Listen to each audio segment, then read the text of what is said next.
প্রয়োজনে বাংলাদেশে কবি আছে, সাহিত্যিক আছে, লেখক আছে, তাদেরকে দিয়ে নতুন করে জাতীয় সঙ্গীত লেখান, যেখানে 52 ভাষা আন্দোলন থাকবে, 71-এর মুক্তিযুদ্ধে থাকবে, এমনকি এই 24 সালে ছাত্র জনতার গণবিপ্লবের মাধ্যমে হাসিনাকে তাড়াইয়া দিয়েছে, হাজারো ছাত্র শহীদ হয়েছে, এই ইতিহাস যেখানে লেখা থাকবে ওটাই জাতীয় সঙ্গীত হতে হবে। আমরা আজগবি কোনো শিরকি গান জাতীয় সঙ্গীত চাই। এখন আসেন হুজুর, আপনারা জানেন বাংলাদেশে যেই জাতীয় সঙ্গীত আছে, এই জাতীয় সঙ্গীতটা সম্পূর্ণ শিরিক দিয়ে ভরা। কথা কন না কেন? এই জাতীয় সঙ্গীত লিখেছে কে? কবিগুরু রবীন্দ্রনাথ ঠাকুর, যিনি বাংলাদেশের এবং মুসলমানদের চূড়ান্ত দুশ্মন। এই গান লিখেছিল বাংলাদেশের স্বাধীনতার 66 বছর আগে। কবিগুরু রবীন্দ্রনাথ মরে গেছে 1941 সালে, আর বাংলাদেশ স্বাধীন হয়েছে 41 সালে। তার মানে বোঝা গেল স্বাধীনতার 30 বছর আগে যেই রবীন্দ্রনাথ ঠাকুর মরে গেছে, 66 বছর আগে যেই গান লিখেছে, ওই গান কখনো বাংলাদেশের জাতীয় সঙ্গীত হতে পারে না। তার কারণ কি? এখন আপনারা প্রশ্ন করবেন, হুজুর এই জাতীয় সঙ্গীত কেন হতে পারে না? প্রথম নম্বর কারণ হলো, এই জাতীয় সঙ্গীত লিখেছে রবীন্দ্রনাথ ঠাকুর, এই জাতীয় সঙ্গীতের ভেতরে বাংলাদেশের নাম নাই। আমরা জাতীয় সঙ্গীতের মধ্যে বলি আমার সোনার বাংলা, আমি তোমায় ভালোবাসি। আপনারা মনে মনে ভাবেন এই বাংলা মানে বাংলাদেশ, কথাটা তা না। বাংলা মানে বাংলাদেশ না, বাংলা মানে হলো ভারতের পশ্চিমবঙ্গ। কথা কন না কে? 1905 সালের ইতিহাস আপনাদেরকে জানতে হবে। 1905 সালে যখন বঙ্গভঙ্গ হয়েছিল, ব্রিটিশ সরকার বঙ্গভঙ্গ করেছিল যে হিন্দুদের এলাকা নিয়ে একটা স্বাধীন এলাকা, মুসলমানদের এলাকা নিয়ে একটা স্বাধীন এলাকা, বাংলাদেশ আলাদা, ভারত আলাদা। এটা যখন ব্রিটিশরা করেছিল, এর বিরোধিতা করেছিল রবীন্দ্রনাথ ঠাকুর। তাহলে যেই ঠাকুর বাংলাদেশের বিরোধিতা করেছে, ওর লেখা গান কখনো জাতীয় সঙ্গীত হতে পারে না। গভীর মনোযোগ ভালো করে বুঝবেন। এমনকি কবিগুরু রবীন্দ্রনাথ ঠাকুর বাংলাদেশের ঢাকা বিশ্ববিদ্যালয়ের প্রতিষ্ঠার তিনি বিরোধিতা করেছিল। ইতিহাস আপনাদেরকে জানতে হবে। নবাব স্যার সলিমুল্লাহ যখন জায়গা দিল ঢাকা বিশ্ববিদ্যালয় প্রতিষ্ঠিত হবে, তখন রবীন্দ্রনাথ ঠাকুর বলেছিল বাংলাদেশের সব মূর্খদের বসবাস, ঢাকাতে বিশ্ববিদ্যালয় করার দরকার নাই, কলকাতাতে করো। এখান থেকে বোঝা যায় যেই লোকটা বাংলাদেশের বিরুদ্ধে ছিল, ওই লোকের লেখা কবিতা বা গান আমার দেশের জাতীয় সঙ্গীত হতে। এখন প্রশ্ন করবেন, হুজুর জাতীয় সঙ্গীত কি পরিবর্তন হয়? অবশ্যই হয়।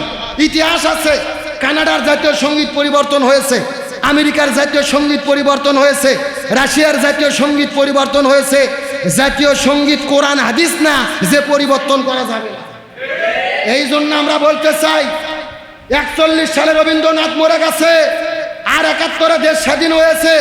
যেই গানের ভেতরে, যেই সঙ্গীতের ভেতরে 52 ভাষা আন্দোলন নাই, আপনার 66 সালের 6 দফা নাই, 69-এর গণঅভ্যুত্থান নাই, 71 সালের স্বাধীনতা যুদ্ধ নাই, ওই গান কখনো জাতীয় সঙ্গীত হতে পারে না। এই গানের ভেতরে বাংলাদেশের বীর মুক্তিযোদ্ধাদের কথা নাই, আমার দেশের ভালোবাসা নাই। আমরা বলতে চাই বাংলাদেশের জাতীয় কবি কাজী নজরুল ইসলাম যেটা লিখেছে মুসলমানদের পক্ষে লিখেছে। আমরা দাবি করব প্রয়োজনে কবি কাজী নজরুল ইসলামের লেখা কবিতা বা গান জাতীয় সঙ্গীত করা হোক। আমার কথার সঙ্গে কি একমত? জোরে বলেন একমত। আমরা প্রয়োজনে সরকারকে আবারও বলবো, প্রয়োজনে বাংলাদেশে কবি আছে, সাহিত্যিক আছে, লেখক আছে, তাদেরকে দিয়ে নতুন করে জাতীয় সঙ্গীত লেখান, যেখানে 52 ভাষা আন্দোলন থাকবে, 71-এর মুক্তিযুদ্ধে থাকবে, এমনকি এই 24 সালে ছাত্র জনতার গণবিপ্লবের মাধ্যমে হাসিনাকে তাড়াইয়া দিয়েছে, হাজারো ছাত্র শহীদ হয়েছে, এই ইতিহাস যেখানে লেখা থাকবে ওটাই জাতীয় সঙ্গীত হতে হবে। আমরা আজগবি কোনো শিরকি গান জাতীয় সঙ্গীত চাই। এখন আসেন হুজুর, জাতীয় সঙ্গীতের মধ্যে কি শিরক আছে? গভীর মনোযোগ। আমরা জাতীয় সঙ্গীতের মধ্যে বলি চিরদিন তোমার আকাশ তোমার বাতাস। এখন জোরে বলেন তো, আকাশ কার? জমিন কার? আল্লাহ বলতেছে লিল্লাহি মা ফিস সামাওয়াতি ওয়া মা ফিল আরদ, আসমান জমিন হলো আমার। আর এই ঠাকুর লিখে গেছে ও মা তোমারও আকাশে তোমারও বাতাসে। আর রবীন্দ্রনাথ ঠাকুরের মাও মানে দেশ না, তার মাও মানে হলো ভগবান দেবতা। কথা কন না কেন? হিন্দুরা মাওটাকে ভগবানকে দেবতাকে, তার মানে হিন্দুর লেখা মাওপূর্ণ দেবতাপূর্ণ শিরিকপূর্ণ এমন কোনো গান আমরা জাতীয় সঙ্গীত চাই, জাতীয় সঙ্গীত চাই আমরা, নতুন করে জাতীয় সঙ্গীত চাই। আল্লাহ কবুল করুক, বলেন আমিন। আরো জোরে বলেন আমিন। মন খারাপ করেন তাহলে চিৎকার করে বলেন বিজয় কে দেয়, সাহায্য কে করে। এখন আসেন, বিজয়ী হওয়ার পরে আমাদের কাজ কি, আমাদের করণীয় কি জানার দরকার আছে না নাই? বিজয়ী হওয়ার পরে কি করব এটা কার ঘোষণা শুনতে হবে? আরো জোরে বলেন। আমার প্রিয় বন্ধুগণ, মুসলমান ভাইরা গভীর মনোযোগ। আল্লাহ সুবহানাহু ওয়া তাআলা বললেন, যখন তোমরা দেখবা ইমানদার মুসলমানেরা বিজয় হবে, আর বিজয়ী হওয়ার পরে হাজার হাজার মানুষেরা ইসলামের পতাকা তলে চলে আসবে, আসার পরে তোমাদের কাজ কি? আল্লাহ রাব্বুল আলামিন বলেন, ফাসাব্বিহ বিহামদি রাব্বিকা ওয়াস্তাগফির। তোমাদের কাজ হলো দুইটা। জোরে বলেন কয়টা? আরো জোরে বলেন। এক নম্বর হলো প্রশংসা আদায় করতে হবে কার? আরো জোরে বলেন। তাহলে জোরে বলেন দেখি, হাসিনা পালে যাওয়াতে আপনারা খুশি না বেজার? আর হাসিনা স্বৈরাচার পালানোর পরে প্রশংসা হবে কার? চিৎকার করে বলেন তো দিকে আলহামদুলিল্লাহ। এক নম্বর কাজ হলো আল্লাহর প্রশংসা আদায় করতে হবে। আর আল্লাহ রাব্বুল আলামিন বললেন, দুই নম্বর কাজ হলো তোমাদেরকে আল্লাহর কাছে তওবা করা লাগবে। জোরে বলেন দেখি, তওবা করব কার কাছে? আল্লাহ রাব্বুল আলামিন বুঝাইতে চাই, ক্ষমতা পাওয়ার পরে অহংকার করা যাবে না, ক্ষমতার বড়াই করা যাবে না। আজকে তোমাদের দলে হাজার হাজার মানুষ চলে আসতেছে, এই জন্য যারা ক্ষমতায় পাওয়ার পরে জুলুম করেছে, তোমরাও যদি ক্ষমতা পাওয়ার পরে তাদের উপরে জুলুম করো তা হবে না, বরং ইনসাফপূর্ণভাবে এই জমিনের মধ্যে ন্যায় ইনসাফ কায়েম করতে হবে। হুকুম কার? গভীর মনোযোগ ভালো করে বুঝবেন। আল্লাহ তাআলা বলেন, বিজয়ী হওয়ার পরে দুইটা কাজ। এক নম্বর কাজ তোমরা আল্লাহর প্রশংসা করবে, দুই নম্বর কাজ তোমরা তওবা করবে। ক্ষমতার বড়াই করা যাবে না। এখন আওয়ামী লীগ ক্ষমতা পাওয়ার পরে জুলুম করেছে, আমাদের উপরে হত্যা করেছে, হামলা করেছে। আমরাও যদি ক্ষমতা পাওয়ার উপরে তাদের উপরে জুলুম করি, তাহলে তারা আর আমরা তো একই হয়ে গেলাম। কথা বলেন না কেন? এই জমিনে যদি ইসলাম কায়েম করতে চাই, কোনো নাগরিককে বাদ দিয়ে ইসলাম কায়েম হবে না, বরং ইসলাম কায়েম করতে গেলে সবাইকে নিয়ে মিলেমিশে করতে হবে। আমার কথার সঙ্গে কি একমত? গভীর মনোযোগ ভালো করে বোঝার চেষ্টা করবেন। বর্তমানে বাংলাদেশে যিনি রাষ্ট্র পরিচালনা করতেছে, সরকারের যিনি প্রধান, তিনি হলেন ডক্টর মোহাম্মদ ইউনূস। এখন তাকে নিয়ে তুমুল বিতর্ক চলতেছে। যারা একে দেখতে পারতেছে না, অনেকে ফতোয়া দিচ্ছে ডক্টর মোহাম্মদ ইউনূস হলো সুদখুর। জোরে বলেন কি খুর? ও বলতেছে, তোমরা কেন সুদখুরকে সমর্থন করলে, তোমরা কেন সুদখুরকে সাপোর্ট করলে? একটা কথা ভালো করে বলতে চাই, এদেরকে প্রশ্ন করতে চাই যে ডক্টর মোহাম্মদ ইউনূস সুদ খায়, আর তোমাদের হাসিনা কি মধু খাইতো? এ কথা কর না কেন? মানে এদের ভাব থেকে বোঝা যাচ্ছে ইউনূস সুদ খাইতো আর হাসিনা জান্নাতের শরাব খাইতো। ভালো করে বুঝবেন, বিতর্ক করবেন না। সুদ অবশ্যই হারাম, হারামকে আমরা সমর্থন করব না, কিন্তু বাংলাদেশ স্বাধীন হওয়ার পর থেকে শুরু করে আজ পর্যন্ত যারাই ক্ষমতা চালাইছে তারাই সুদভিত্তিক অর্থনীতি চালাইছে। ওই বঙ্গবন্ধু সুদ চালাইছে, জিয়াও সুদ চালাইছে, আওয়ামী লীগ, বিএনপি, জামাত পার্টি সবাই সুদ চালাইছে। তার মানে বোঝা যাচ্ছে বাংলাদেশ থেকে যদি সুদ বন্ধ করে জাকাতের অর্থনীতি কায়েম করতে চাই, বাংলাদেশে ইসলামপন্থীদের ক্ষমতায় বসাইয়া কোরআন দিয়ে দেশ চালাতে হবে। আর যতদিন পর্যন্ত কোরআন দিয়ে বাংলাদেশ না চলবে, ততদিন পর্যন্ত সুদ বন্ধ হবে। এই জন্য আল্লাহর কোরআন বলেছেন, আল্লাযীনা ইম্মাক্কান্নাহুম ফিল আরদ আকামুস সালাহ ওয়া আতাউয যাকাত ওয়া আমারু বিল মারুফ ওয়া নাহাউ আনিল মুনকার।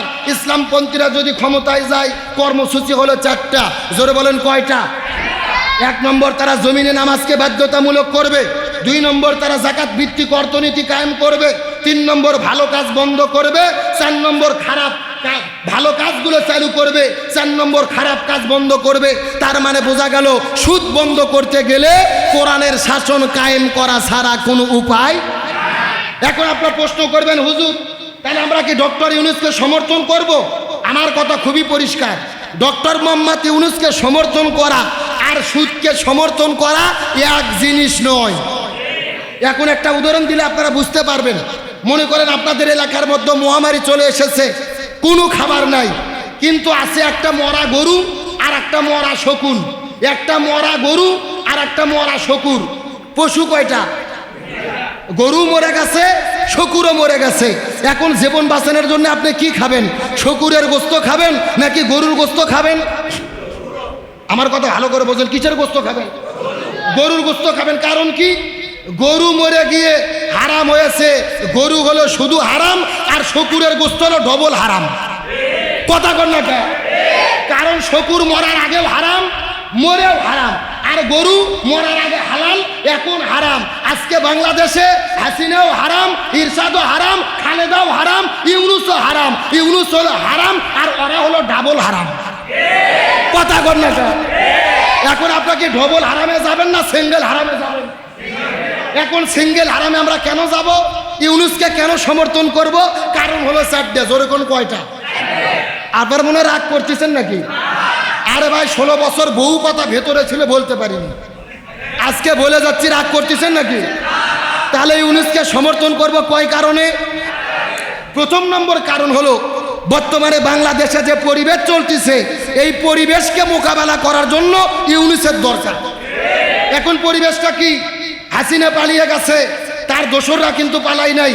আজকে ভারতের হাজার হাজার লক্ষ লক্ষ এই বাংলাদেশে আছে। তারা কখনো পুঁথি বিপ্লব করার জন্য, কখনো তার আনসার লীগ হচ্ছে, কখনো হিন্দু লীগ হচ্ছে, আবার কখনো হিজড়া লীগ হচ্ছে, কখনো রিক্সা চালক লীগ হচ্ছে। মানে এরা হয়ে বিশৃঙ্খলা করতে যাচ্ছে। আজকে ভারত দেখেছেন পানি ছেড়ে দিয়ে আমার দেশে বন্যা করেছে। তার মানে বোঝা গেল ভারতের ষড়যন্ত্র মোকাবেলার জন্য কিছুদিনের জন্য হলেও ইউনূসেরই দরকার। কারণ ইউনূস বক্তব্য দিয়েছে ভারতের দিকে তাকাইয়া, আমাদের দেশে তোমরা যদি বিশৃঙ্খলা করো, তোমাদের 7 সিস্টারকে আমরা ভালো থাকতে দেব না। আল্লাহু আকবার বলেন। তার মানে বোঝা গেল সাময়িক পরিস্থিতি শান্ত করার জন্য ইউনূসের দরকার। কারণ কি? ইউনূস হলো বাংলাদেশের একমাত্র নোবেল বিজয়ী। তাম পৃথিবীর 12 জন ক্ষমতাধর ব্যক্তির ভেতরে তিনি হলো একজন। এই জন্য 1 নম্বর ইউনূসকে দরকার। কারণ কয়টা? 4টা। জোরে বলেন কয়টা? 1 নম্বর কারণ গেল। 2 নম্বর কারণ হলো ডক্টর ইউনূস হলো হাসিনার দ্বারা সবচাইতে বেশি নির্যাতিত। আপনারা জানেন ইউনূসকে হাসিনার সরকার মামলা করেছিল। এমনকি শেখ হাসিনা বলেছিল ইউনূসকে পদ্মা সেতু থেকে ঠুস করে ফেলে দেওয়া দরকার। এ বক্তব্য শুনছেন আপনারা?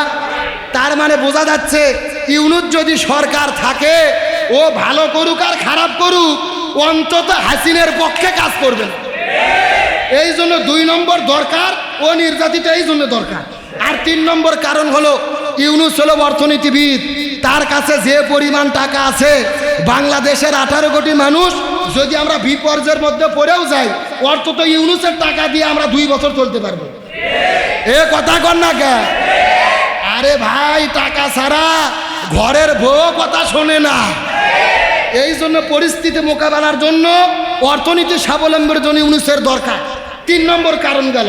আর 4 নম্বর কারণ হলো ইউনূসকে কিন্তু আমরা আজীবনের জন্য ক্ষমতা দেইনি। ওকে ক্ষমতা দিছি কয়েকদিনের জন্য, তুমি সংস্কার করো, কয়েকদিন পরে পরিবেশ ভালো হলে নির্বাচন দেবা। জনগণ যদি জামাত চাই, জামাত ক্ষমতায় যাবে, বিএনপি ছেলে বিএনপি যাবে। আজীবনের জন্য তাকে ক্ষমতা দেয় নাই। ডক্টর ইউনূসের কোনো ক্ষমতা নাই। সমস্ত বর্তমানে এখন ক্ষমতা হচ্ছে ছাত্র জনতা।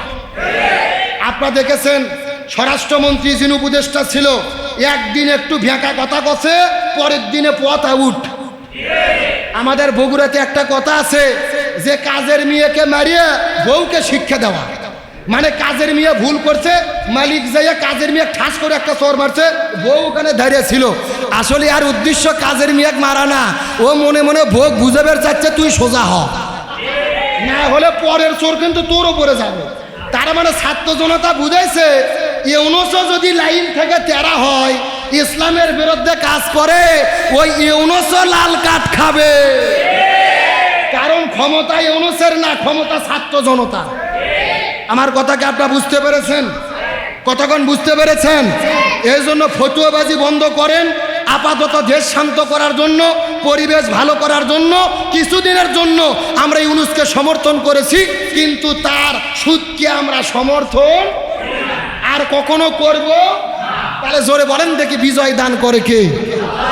আর জোরে বলেন। আমার প্রিয় বন্ধুগণ, মুসলমান ভাইরা গভীর মনোযোগ। আমার নবীজি মক্কা থেকে মদিনায় হিজরত করে চলে গেলেন। আমার নবীজি কষ্ট নিয়ে মদিনায় যাওয়ার পরে, মদিনায় থাকার পরে আবার যখন মক্কায় চলে গেলেন, যখন মক্কা বিজয় হয়ে গেল, হাজার হাজার মানুষেরা কালেমা পড়ে পড়ে নবীর হাতে হাত দিয়ে কালেমা পড়ে পড়ে মুসলমান হওয়া শুরু করলেন। আমার নবীজি সাধারণ ক্ষমা ঘোষণা করে দিল। এই জন্য আমরা বলতে চাই, এই বাংলার জমিনে এত অত্যাচার নির্যাতন হয়েছে। এই বাংলাদেশে যখন আন্দোলন শুরু হলো, ওই রংপুরের ভেতরে আবু সাইদ ভাইকে যখন শহীদ করে দেওয়া হলো, আন্দোলন করতে গিয়ে যখন পুলিশের সামনে দাঁড়াইছে, ওই পুলিশ যখন প্রথম আবু সাইদের বুকের মধ্যে গুলি চালাইলো, আবু সাইদ প্রথমে বিশ্বাস করতে পারেনি। আমার দেশের পুলিশ আমার বুকের মধ্যে গুলি চালাবে, প্রথম গুলি খাওয়ার পরে বিশ্বাস করতে পারে নাই। আবার পুলিশের সামনে তিনি বক্তা পাঠিয়ে দিল, আবার গুলি করা শুরু করলেন। এক নয়, দুই নয়, 4টে গুলি লাগার পরে আবু সাইদ যখন মাটির সঙ্গে পড়ে গেছে, আবু সাইদ আমাদের জমিন থেকে শহীদ হয়ে বিদায় নিয়ে চলে গেল। আবু সাইদ ভাই শহীদ হওয়ার মাধ্যমে তাম পৃথিবীর জনতাকে বুঝাইয়া দিল, আর বাংলাদেশের ছাত্রদেরকে বুঝাইয়া দিল, এই জমিনের ভেতরে জালেমের জুলুম থেকে মুক্তি পাওয়ার জন্য আমি জীবন দিয়ে শহীদ হয়ে গেলাম। তোমরাও যদি জালেমের জুলুম থেকে মুক্তি পাও, মুক্তি পেতে চাও, তাহলেও তোমাদেরকে জীবন দিতে হবে। তার কারণ হলো, যারা দিনের জন্য জীবন দেয়, জালেমের জুলুমের বিরুদ্ধে অন্যায়ের প্রতিবাদ করে জীবন দেয়, এই সমস্ত মানুষগুলো মরে না, এদেরকে জীবন্ত ঘোষণা করেছেন কি? আরো জোরে বলেন। আল্লাহ রাব্বুল আলামিন বলেন, ওয়ালা তাকুলু লিমান ইউকতালু ফি সাবিলিল্লাহি আমওয়াত বাল আহয়াউ ওয়ালাকিন লা তাশউরুন। আল্লাহ রাব্বুল আলামিন বর্ণনা করে বলেছেন, দিনের জন্য জালেমের জুলুমের মোকাবেলা করতে গিয়ে যারা জীবন দেয় তাদেরকে মৃত বলো না, বরং এই সমস্ত মানুষগুলো হলো জীবিত। আমরা লক্ষ্য করে দেখেছি, আকাশ থেকে হেলিকপ্টারের মধ্য থেকে গুলি করে করে ছোট ছোট বাচ্চাদেরকে শহীদ করে দেওয়া হয়েছে। আমাদের একটা প্রিয় ভাই ঢাকার মধ্যে মুগ্ধ নামে একটা ভাই ছাত্রদেরকে পানি বিতরণ করতে গেল, পানি বিতরণ করতে যাবার পরে গুলি করে বিদায় করে দিয়েছে। ওই নরসিংদীর জমিনে ছোট্ট একটা সন্তান বাড়ি থেকে বের হওয়ার পরে আমার প্রিয় বন্ধুগণ, মুসলমান ভাইরা, জালেমের জুলুমের মোকাবেলা করার জন্য রাজপথে যখন চলে গেল, তাকে গুলি করা হলো, শহীদ হয়ে যখন জমিনের মধ্যে পড়ে গেছে, সবাই মিলে লাশটাকে নেওয়ার পরে মসজিদের মধ্যে যাওয়ার পরে দাফন কাফন করে দেওয়ার পরে খাটুনির মধ্যে তার লাশটাকে উঠানোর পরে লাশটাকে নিয়ে আবার যখন মিছিল করা শুরু করে দিয়েছে, এই জালেমের জুলুমের কত চূড়ান্ত সীমা পার হয়ে গেছে রে। তার বাবা কান্না করতে করতে দৌড়ে চলে যায়, সন্তান বিদায় নিয়ে চলে গেছে তার লাশটা দেখার জন্য। কিন্তু দৌড়ে যাওয়ার পরে লক্ষ্য করে দেখে খাটুনির উপরে তার সন্তানটাকে শোয়াই দিয়া কাপনের কাপন পরায় দেয়, মিছিল চলতেছে। বাবা লক্ষ্য করে দেখে ওই সন্তানটাকে কাপনের মধ্যে উঠানো হয়েছে, আর পুলিশেরা মিছিলটাকে থেমে দেওয়ার জন্য ওই লাশের ভেতরে কাপড়ের মধ্য পর্যন্ত তারা গুলি করা শুরু করে দিয়েছে। নিজের বাবার চোখের সামনে নিজের সন্তানকে শহীদ করার পরে আবার কাপড়ের মধ্যে গুলি করা শুরু করেছে। কত সন্তানকে বাড়ির মধ্যে গুলি করে শহীদ করেছে। যুগে যুগে জালেমের ইতিহাস আমরা পড়েছি। এই বাংলাদেশের জালেম হাসিনা যে অত্যাচার নির্যাতন করেছে, এমন অত্যাচার নির্যাতনের কথা ইতিহাসে আমরা আর কখনো পড়ি না। আর তাদের অত্যাচার নির্যাতন যখন সর্বোচ্চ মাত্রা চলে গেছে, তখন ইমানদারদেরকে কে সাহায্য করেছে? আরো জোরে বলেন। এই জন্য আল্লাহ আমাদেরকে সাহায্য দিয়েছে। ওই আবু সাইদ ভাই বিদায় নিয়ে চলে যাওয়ার পরে তার বাবা মা কান্না করে করে বলেছিল, আমার সন্তানকে চাকরি দেবে না, দিও না। আমার সন্তানের হাতে পায়ে গুলি করতে পারতে, আমার সন্তানের বুকে তোমরা কেন গুলি করলে? ছোট্ট বোন কান্না করে করে বলেছিল, আমার ভাইয়ের টাকায় আমার বাবা মার চিকিৎসা হয়, আমার বাবা মার খাবার চলে, আমার ভাইকে তোমরা কেন শহীদ করে দিলে? আমরা স্বাধীনতা পেয়েছি। এ গোকুলের মুসলমান, অত সহজে স্বাধীনতা পাই নাই। হাজার হাজার ছাত্ররা জীবন দিয়ে শহীদ হয়েছে। যাদের সন্তান শহীদ হয়েছে তারাই বুঝতেছে সন্তান হারানোর কত বেদনা। এই জন্য হাজারো শহীদের বিনিময়ে যেই স্বাধীনতা আমরা পেয়েছি, ওই স্বাধীনতা আর জালেমদের হাতে আমরা দিতে চাই না। আমিরে জামাত বলেছে এক জালেম বিদায় নিয়েছে, আর এক জালেমকে আমরা দেখতে চাই না।